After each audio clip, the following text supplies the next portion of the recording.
Good morning, everyone. It's Joker, and today we are back with another slime video.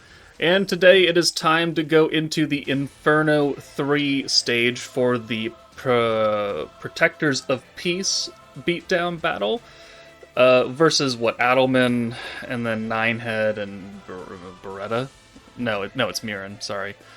This stage really doesn't have too much going on for it apart from I would say a medium amount of health, all things considered. They only have 2 million, only with quotation marks in the air that you can't see. And they don't really have that high of stats either. So while, it is Inferno 3, they will do damage to people who are not properly geared up and everything, but comparative to other beatdown battles, they hit for peanuts. So you're meant to, stack up for 8 turns, then kill them all in one fell swoop. This current population or Protectors of Peace team does also peanuts damage compared to Ogre's Pride Momiji, but that's why they lowered the HP threshold down a little bit further. Again, none of them really do too many things. Adelman stacks their fire attack, he burns them. He also recovers allies' stat abnormalities, and he's the only one that does that. So if you are going to try a stun or a vengeance team, you will need to stun Adelman. Well, if you're going to go for a vengeance team, you do need to stun Adelman, just straight up. Otherwise, he will just remove the vengeance stacks almost every turn. And then he also binds if you end up killing someone and before him. They all have some kind of effect where if someone else dies, they're going to do something else. If you kill Mirren or Ninehead, he's going to bind everybody for 5 turns and give himself an ult. Mirren, she guards and taunts. Yeah, for 2 turns if you kill one of the other 2, and then Ninehead over here just, I think, gives himself defense? No, he does something else. Maybe a temporary fire attack buff, I don't know. I always left him last. But otherwise, it's really not that hard of a stage. So we've got a couple teams to use. One of them is a very, very low tier option, but it takes literally forever, so we're going to hyperspeed through that one. But let's go ahead and get started. Just as a quick, kind of duh moment, you can use the Idolmaster team. It'll work very, very well, because you can't die. It's a green-focused team. You have an AoE water character in Shizuka, so if you have access to the Idolmaster team, this is going to be a pretty easy fight for you, so I'm not going to dedicate a whole clip to it. Just know that it exists, and it will stomp this. Okay, so this is the first team that I have. It's the quote-unquote meta Masayuki, Geld, Rimuru, and then we've got Space Lumi from Warrior's Mind, who's going to give the physical buff and crit resistance down. We've got a double skill fused Octogram Lumi for the permanent ult and the AoE damage, and then we've got not Octogram, but Overlord Shizu for the ult swap, the weakness strike, and the ult resistance down. So this is a pretty standard team. I don't think we need to go too very much in depth to it. Turn 1, you're going to use both Geld's skills because we are running both Milim and Lumi in the support slots. We're going to have 42 skill points to start, which means that we will be able to use the orb change for Geld once we swap Rimuru in, and then the green buff to help get us up to that 100 point skill cap turn 2. So otherwise, it's fairly straightforward. You just stack. We don't really have a way to maximize the Masayuki attack buff, unfortunately, with this team, because we are just sending 6 orbs at a time. And while you could maybe send a Geld ult, if you're ult swapping with Shizu, you're swapping all 3 of them, so you don't worry too much about it. You're not really missing any damage with this specific team setup. It's just that we're not running a green buffing support character for protection gauge, so there will be a few turns where you maybe don't use Protector Masayuki for the reset, which I think is fine. It is whatever. We've got protection gauge characters. Hold on 1 second. Okay, we're back. I had to cut ahead because that was not the correct clip. But here we are, turn 2. We'll use both the Lumi stacks here because we have enough points. We have 60 and we had 100, right? So let's use one of the Rimuru orb changes, and then we can use Masayuki to reset, and then we'll just use both of Geld's skills again, and we'll just do the orb change. We're constantly stacking weakness resistance up, or weakness resistance down, and then Rimuru's weakness strike with every single orb change that he's doing himself. And eventually you'll have all 4 stacks of the Lumi ult buff, 3 stacks of the Lumi AoE buff, And I mean, it's not that difficult. If you've used this team or a similar team for EX2, then you know how this goes. So, and people who are taking on Inferno should understand how a stacking team of any type works. So we definitely don't need to sit here for 5 more turns to watch me stack. So as long as you get the basic team build, then I think you'll be fine, and the general concept. Substitutions, like Octogram Lumi, you don't have to bring her. You could bring a physical buffing character instead of Space Lumi as well. Just someone who helps buff Rimuru. So you could bring Water Shion. You could bring her, or Second Anniversary Hinata, to replace one of the Lumis. And then the other Lumi could be replaced by Warrior's Mind Violet, or Fount of Wisdom Rimuru, or Tempest Elite Benimaru, people who are giving physical buffs, or some kind of other buff that Rimuru doesn't already have, that's not overlapping with Shizu either. Unfortunately, Shizu is going to be your only super great option for alt swapping and support wrapped into one, because Idol Shuna, she can double alt swap, but her synergy power buff is locked to magic characters, and Rimuru's physical. And then the only other green alt swapping character we have as of recording this video is the Light Masked Hero, who's only swapping one alt, which with Masayuki you can use that multiple times in a turn, which is cool and all, but it does tend to get expensive because you're using that 1 to 3 times every single turn at that point, past turn 3 or 4, and it just makes things a little awkward. So there are substitutions. You don't have to run this specific team, but this specific team does work very, very well because everyone's pretty much buffing each other. So let's just skip ahead to the nuke turn and see how much damage we can put out here. Okay, turn 8 now. We are ready to go. We have the EX alt for Rimuru. Let's use the final stack of the Lumi alt buff, and then we'll bring in the other Lumi, and we'll use all 3 big buffs. So the guaranteed crit and the alt damage, the physical buff, crit resistance down, and then the weakness strike and alt resistance down. We'll use 1 more stack of the single orb change for Rimuru, which gives him extra weakness strike. So we have the 80 plus 150. Rimuru has 68% attack, 10% attack from barrier stones, and then 30% AoE attack, 110% weakness strike from his own. So we've used his orb change 11 times, which is crazy. And then we've also put 100% weakness resistance down on Adamant, which means we've used Geld's skill 10 times. It's quite a bit. So let's see how much damage we can do here with these normal orbs, and then we'll send the alt. And they do 124, 125, alright. And then the alt, 5.9 versus Adamant, 4.8 against everyone else, because again, Adamant has that extra weakness resistance down. And they only have 2.1 million HP, so like, we are really, really overkilling here. So if you don't have Shizu and you have to bring a less good alt swapper and lose some of that support buff, you're really not going to matter. You're going to lose half of your damage, which is still plenty to do, so you're going to be just fine.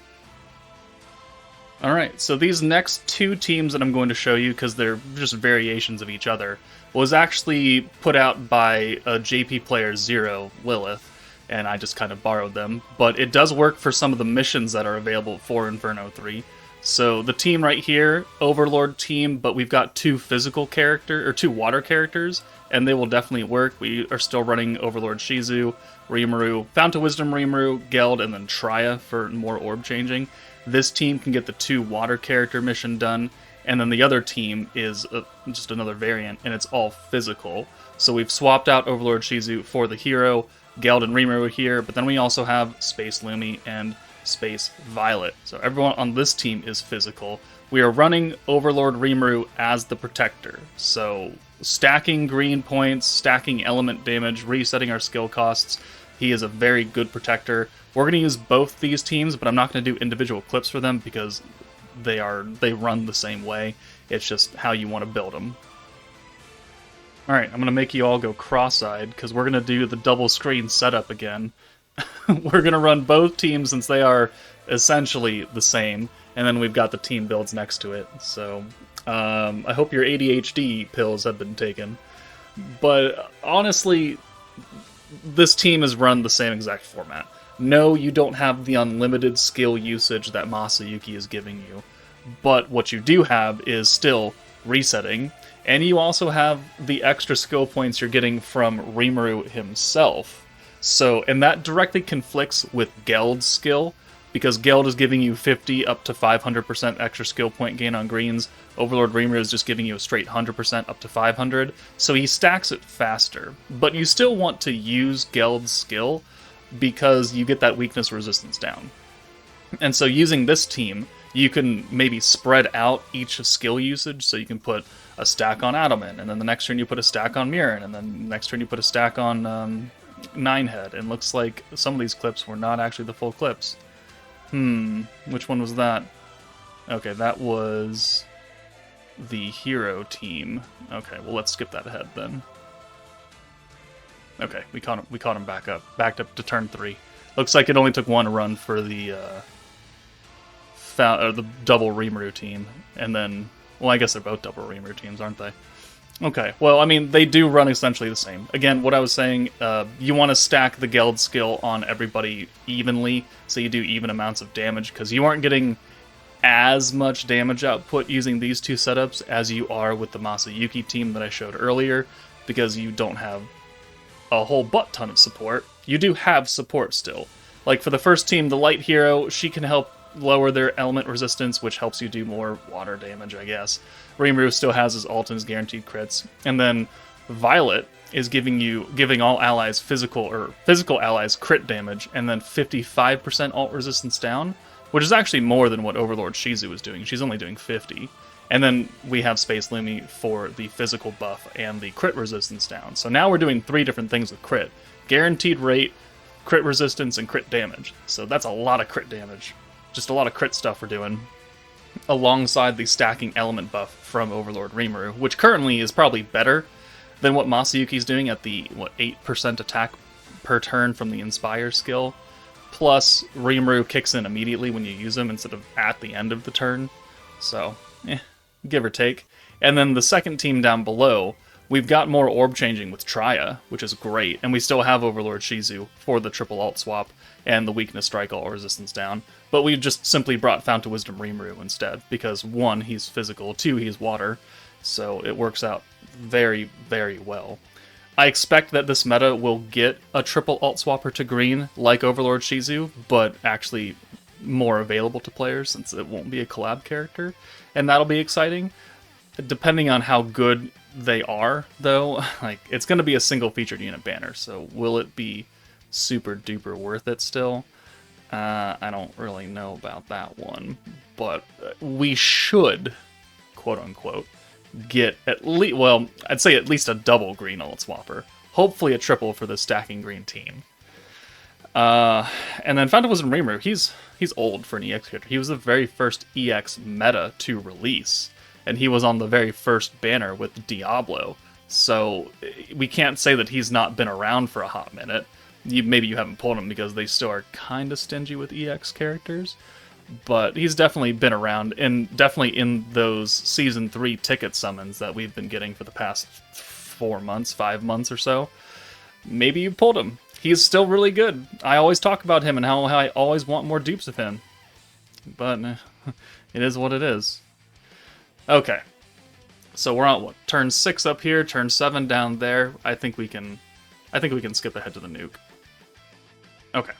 So the top team, we're nuking on turn 9 because I wasn't sure and we didn't have the points. Well, we did have the points, but I wasn't sure how much damage we were going to do. The bottom team, 1.9 and 2 million. Like, that's enough. That is exactly enough damage to kill them, because that's how much health they have. But then the top team, with all the crit stuff going on, it's going to look a lot better. Geld first, and then Rimuru does, well, just about 2 million anyways. So, they're pretty comparable in terms of damages.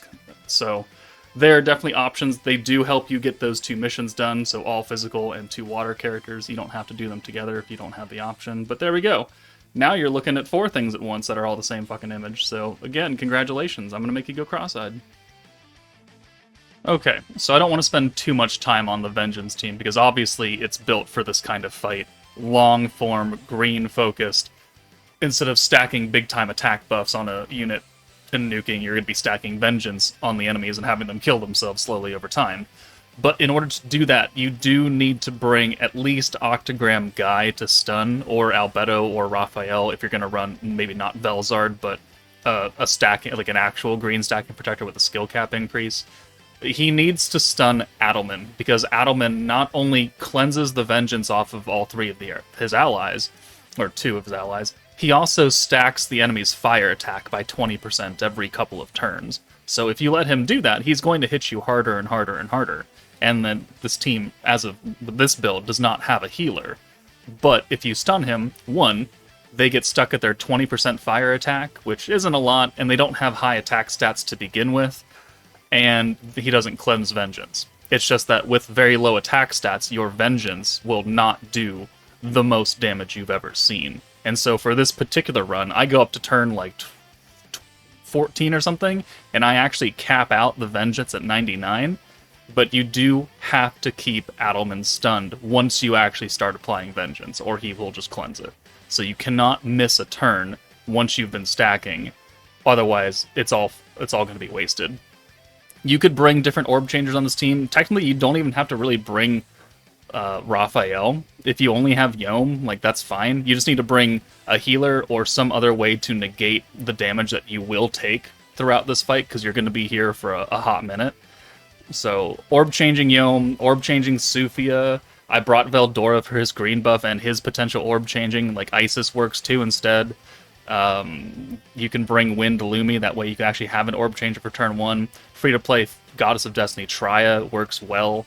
I mean, there are numerous options, but you do want some sort of defense in order to negate the small amounts of damage you'll take. But small amounts of damage built up over 12 plus turns will equal almost death for someone. So let's start out and jump ahead to turn 6. We have 25 stacks of Vengeance now. And let's skip ahead. And we'll see how much the Vengeance actually does here with 20, well, probably higher than that because they're going to hit us. But this is turn 6. This is the second turn that Vengeance actually applies. So we got 1, 2, stunned, and then the Vengeance 115, 108k. They have 2.1 million HP. So by the time we hit turn 13, we're at 84 stacks of Vengeance now. And Sufia is hurt a little bit. She's in the back. She took a few ults, and, she's not too happy about that. But even 84 stacks of Vengeance is not enough to kill them, even though they're in red health. So they'll do... That's 3. That's 6 stacks. Adelman will die. 90 stacks, 383. And then they're almost dead. And they're up to 90 stacks. And so this is the final turn, where we hit 399k with 99 stacks of Vengeance right there.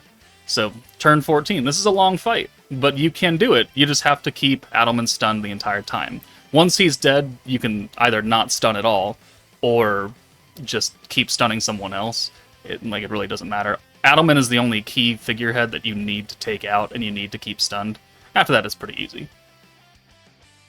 And the final team I have for you is a low-tier option. We have no EX characters whatsoever, at least in the battle lines. We have Aqua as support, I guess. You don't need Aqua, though. But we're going to use Dark Veldora. He is a stacking green protector. He gives you 45 skill cap increase. He gives you up to 70% magic attack every single time you use him, for one turn, if you can use enough skills to max him out. And then he also resets skills. So we've got Lumi for orb changing and healing, Geld for the extra skill points that we're going to need for this team, because this team does not get it from the Protector naturally. So having him use his weakness strike ability is going to be very, very important. And he also can change his own orbs. Isis has that 50% all gauge increase for green orbs, which will help not only our skill points, but our protection gauge. And then we're going to nuke, quote-unquote, with Water Xion. She's AoE, she's water. She has 2 buffs that work well for her. Water attack, magic attack, guaranteed crits, crit resistance down, I think, if she's skill-fused. She's kind of your best option at a low tier. And then we also have Octagram Guy. Because even though we're not applying Vengeance with this team, we don't want them to stack up their fire attack, so we're going to continue to stun Adelman, just like the Vengeance team would. It's just that now we're not applying a status effect, we're just trying to negate damage. And we've brought Wind Lumi specifically to heal back the damage we're going to take, because we no longer have any kind of defensive viability. We don't have Raphael giving us guard or anything like that. And this team takes a long fucking time. Let me be very clear with that. It takes a long time for this team to do 2.1 million total damage to these guys. So if you have to use this team, you better buckle in, because you're in for a ride. So it's going to run like any other stacking green team. You orb change, you use the gauge increases, you use the weakness strike, or weakness resistance down from Geld, preferably on just Idolman to kill him quicker. And then you have no ult swapping characters, you don't have any super big time buffers, you don't have EX ults, so once you get an ult, you send it. And if you have 3 ults and 3 greens, well, okay, that's what you're going to run with. You send it. You're not trying to hold on to anything, you're just trying to build up the damage with this team, and that's a shit hand, so let's just go ahead and jump forward to turn 9. What's funny is that you can't see it, but we're on turn 9. There is still 30 minutes left in this clip. 30 minutes left in this clip. I could make this its own video if I wanted to, and I would still have to speed it up, but we're not. So we're just gonna kind of jump. So we're stacking Weakness Strike, we are going to keep him stunned. Eventually, because you're using so many skills, you're going to start using things that are higher cost, but also eventually you're going to make back a whole butt ton of points off of 6 greens or 5 greens, because we're using Geld's skill over and over again to get the extra skill point increase. And then eventually you will actually kill them. So 8,000 right there, cool. But we have 296 points now, which allows us to stun and orb change and do all the whole rigmarole again and again and again and again. So now, let's jump ahead to turn 20. Turn 20. Sometimes you get some real bad hands like this. You can make it work, or you can decide to not make it work and just send blues. At this point, blues and oranges are unnerfed, because they only last for, I think, 8 turns or something, 10 turns for the orange and blue nerf. So now we can kind of send orbs if we want to, without really any bad things to them. But we're on turn 20. Our skill cap is up to 865. We have 529 skill points to use. We definitely have enough to stun and orb change and do whatever. And if you notice, their health is not exactly what I would call super duper low, all things considered. Idolman's kinda low, but Ninehead and Mirren, they've only been taking ults from Xion whenever she can buff herself.